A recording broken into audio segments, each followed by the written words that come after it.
जय जगन्नाथ। समुद्र रे जेते चीनी पकाइले मध्य ताहा केबे मिठा हुए ना। सेमिते स्वार्थपर लोक को जेते द्रव्य दे जेते पाखरे जेते निजर कर रखिले से माने केबे निजर होंती ना।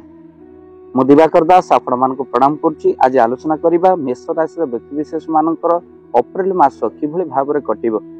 संपूर्ण मास जाकर जो रहिछि ज्योतिष शास्त्र अनुसार राशि अनुसार आपनकर कोन जीवन रे घटिबो आपण संपूर्ण रूपे देखिले वीडियो को जानि परिबे।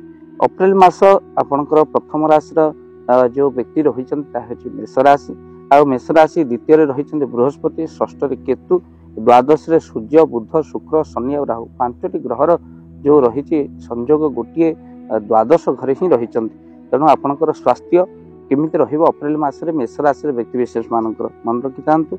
आपण 5 अप्रैल रे जो चतुर्थ रे आपनकर रहिबे बृहस्पति 5 अप्रैल पर। तेणु मंगल जेहेतु केन्द्र रे आपनकर रहिचंती स्वास्थ्य ठीक ठाक आपनकर 5 अप्रैल पर रहिबो। किंतु पूर्वरु आपनकर स्वास्थ्य रे आपण निहाती भाबरे ध्यान दियंतु। ता सहित विद्या आपनकर मन चलचंचल रहिबो। विद्यार्थी माने पाठ पढिबा बेले कोटा पढिबी कोन करिवि एई भली भाबरे मन भितर तांकर रहिबो। ता सहित जम्मा पाठ पढारे मन लागिबोनी। 15 अप्रैल पर किंतु बहुत भलो रही। जहा पाठ पढा को नै जहा अपन डिसीजन ने 15 अप्रैल पर नियंतु निश्चिंत आपनकर शुभ हेबो। ता सहित शनि को 7.5 आपनको प्रॉब्लम पे पकई पारे कहीं ना मेष राशि 7.5 शनि मार्च 29 आरंभ हो जाउछि। तेणु अप्रैल मासरे आपनकर जो लव रिलेशन रही आपनकर स्वामी होउचंती सूर्य जे कि द्वादश रे रहिचंती बिना कारण रे झगड़ा होई पारे। ता सहित आपनकर जो खामख्याली गुण रही आउ से आपको व्यतिग्रस्त लगे आ छोट छोट कथार आप जिद न छाड़े मेष राशि व्यक्ति विशेष पार्टनर सहित भूल बुझामणा हो पारे। तेणु से आप सजग रही आवश्यकता अच्छे।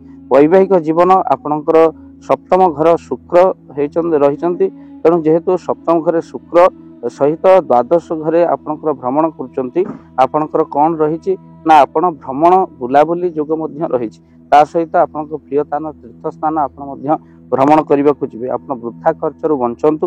ता सहित मेष राशि टी बहुत से बहादुरी ही देखती कहीं क्या पाखे मुंड नुहति ना से बहुत बहादुरी देखती।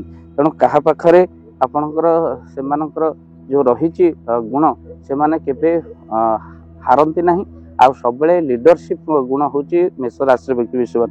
किंतु एथर बुझी चाहिए आप लीडरशिप नियंतु। भाग्य आपणकर साथ रहिबो। 15 पर आउ टिके आपणकर भल रहिबो। एप्रिल 15 पर शनिकर 7.5 द्वादश घरे आपणकर स्थापित राहु सहित रही कि 18 मई पर्यंत राहु जो रहिबो स्थापित रहिबो द्वादश घरे। आउ तापरे कहा सहित आपण जुक्ति तर्क करंतु नाही। ता सहित आपणकर कोनोसी कथारे आपण कोन रहंतु ना आपणकर कोनोसी कथारे आपण मुंड पुरांतु नाही। कहिना मानी जानी मध्यस्थी मना करछन गुरु अगस्ती मेष राशि व्यक्ति जहाँ पे मानी हुए देखिले आपको निंदा परिशेष रे शुणे जार भल चिंता करे परिशेष निंदा मध्य शुणे। तेणु बिजनेस रे एमानकर बहुत उन्नति हो एप्रिल मास रे किछ कहिना भल रही शुक्र उच्च रे थिबा आउ। तेणु आपण माने मन रखि थांतु कोन करिवे प्रतिकार पक्षी को आपण खाइबा को दियंतु शनिकर दर्शन करंतु।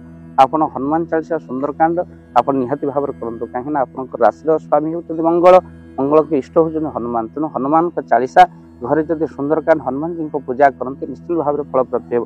शनिकर 7.5 मेष राशि जो दुख भोग कर बहु विपद आसूसी विपद को पत्थर भली आसिले गोड़ी भली होदी आप हनुमान चालीसा पाठ कर भक्त बंधु खाली से घरे जो सुंदरकांड हनुमान जी को पूजा अर्चना करने चाहती दिंतु जहाँ शुभ फल मेष राशि व्यक्ति मैंने निश्चिंत पाइबे। तेणु आपन जब घरे सुंदरकांड हनुमान जी को पूजा करने चाहते स्क्रीन रे चलता नंबर रे एबे कॉल करन टीम सब पहुंचबो आपनक घरे सुंदरकांड आ हनुमान जी को पूजा पाई।